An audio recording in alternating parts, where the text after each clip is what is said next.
अस्सलाम वालेकुम। आज बात करेंगे IVFC 500 इंटरनेशनल यूनिट इंजेक्शन जो है इसके बारे में बात करेंगे। इसका मैं कंप्लीट रिव्यू आपको दूंगा। सबसे पहले मैं आपको बताऊं कि इसकी जो कंपोजिशन है इसमें ह्यूमन क्रोनिक गोनाडोट्रोपिन जो है वो पड़ा होता है और ये मेल और फीमेल दोनों में इस्तेमाल करवाया जाता है। आज मैं आपको बताऊंगा कि इसको क्यों इस्तेमाल करवाया जाता है, क्या ज़रूरत पेश आती है तो इसका इस्तेमाल करवाया जाता है।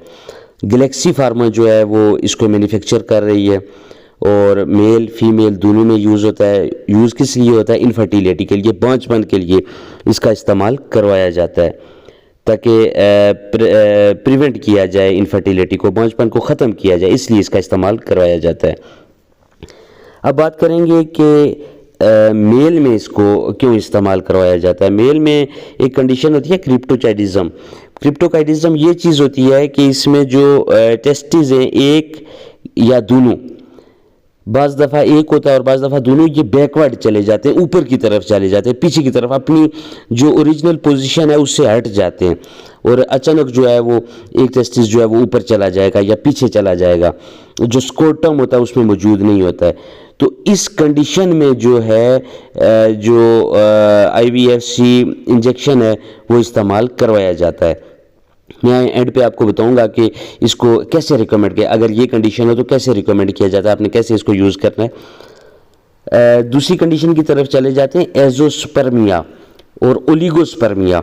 एजोस्पर्मिया में भी इसका इस्तेमाल करवाया जाता है और ओलिगोस्पर्मिया में इसका इस्तेमाल करवाया जाता है। एजोस्पर्मिया ये चीज़ ये इन दोनों कंडीशन में जो है वो स्पर्म नहीं होते, अगर स्पर्म होंगे भी तो उनकी मूवमेंट नहीं होती, वो साकन होते हैं, या होंगे तो बहुत रेयर होंगे, वो एक्टिविटी नहीं कर रहे होंगे या बिल्कुल होंगे ही नहीं। तो इस कंडीशन में भी मेल में IVFC इंजेक्शन का इस्तेमाल करवाया जाता है ताकि स्पर्म्स का काउंट बढ़े, उनकी एक्टिविटी जो है इन्हांस हो। तो इस कंडीशन में भी इसका इस्तेमाल करवाया जाता है। अब फीमेल में बात करेंगे। फीमेल्स में जो है वो ये इंजेक्शन जो है हाइपोमेनोरिया में इस्तेमाल करवाया जाता है। हाइपोमेनोरिया ये चीज़ होती है कि जिन ख़वातीन में जो पीरियड्स हैं वो न होने के बराबर होते हैं, पीरियड्स रुक जाते हैं, तो जिन फीमेल्स में ये प्रॉब्लम हो जाए तो उस तरह की जो पेशेंट्स होती हैं उसमें भी IVFC इंजेक्शन जो है वो हाईली रिकमेंडेड है, इस्तेमाल करवाया जाता है उस चीज़ को ठीक करने के लिए। अगर आप इस कंडीशन को प्रॉपर इसका ट्रीटमेंट नहीं करेंगे, इसको रहने देंगे, तो फीमेल जो है वो इनफर्टिलिटी की तरफ जाएगी, बांझपन की तरफ चली जाएगी, औलाद कभी भी नहीं होगी। तो इस कंडीशन में भी ये इंजेक्शन इस्तेमाल करवाया जाता है। उसके बाद प्राइमरी एमेनोरिया और सेकेंडरी एमेनोरिया में भी IVFC इंजेक्शन का इस्तेमाल करवाया जाता है। प्राइमरी एमेनोरिया और सेकेंडरी एमेनोरिया जो है ये भी रिलेटेड टू पीरियड्स होता है। इसमें ये होता है कि ओव्यूलेशन नहीं होती, ओव्यूलेशन स्टॉप हो जाती है। तो जब ओव्यूलेशन स्टॉप हो जाएगी तो जो डेफिनेटली पेशेंट जो है वो इनफर्टिलिटी की तरफ जो है वो मूव करेगा। तो हमने पेशेंट को जो इनफर्टिलिटी से बचाना है, बांझपन से बचाना है, तो इस कंडीशन में जो है वो इस्तेमाल करवाया जाता है IVFC इंजेक्शन। ये थी कुछ कंडीशंस जिनमें इसका इस्तेमाल करवाया जाता है IVFC इंजेक्शन को।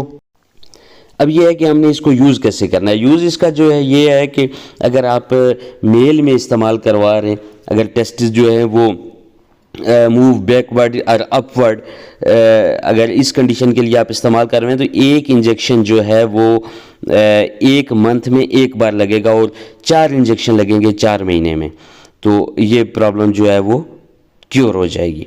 और अगर एजोस्पर्मिया ओलिगोस्पर्मिया के लिए आप इस्तेमाल करवा रहे हैं, मेल्स में जो है वो स्पर्म्स काउंट जो है वो न होने के बराबर है, तो इन कंडीशन में भी एक इंजेक्शन एक बार लगता है एक मंथ में, तो 4 मंथ 4 इंजेक्शन लगेंगे।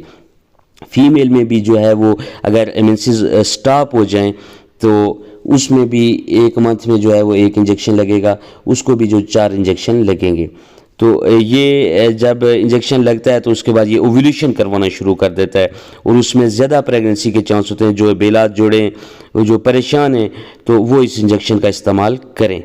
तो इसके साइड इफ़ेक्ट्स के हवाले से अगर बात करें तो साइड इफ़ेक्ट्स में आपको क्या आ सकती है, वोमिटिंग हो सकती है, सर में दर्द हो सकता है, मेजर साइड इफ़ेक्ट जो है इसका है वो जो आपका चेहरा है इस पे स्पेशली फीमेल्स में वो बाल आना शुरू हो जाते हैं, लेकिन बहुत रेयर होता है ये।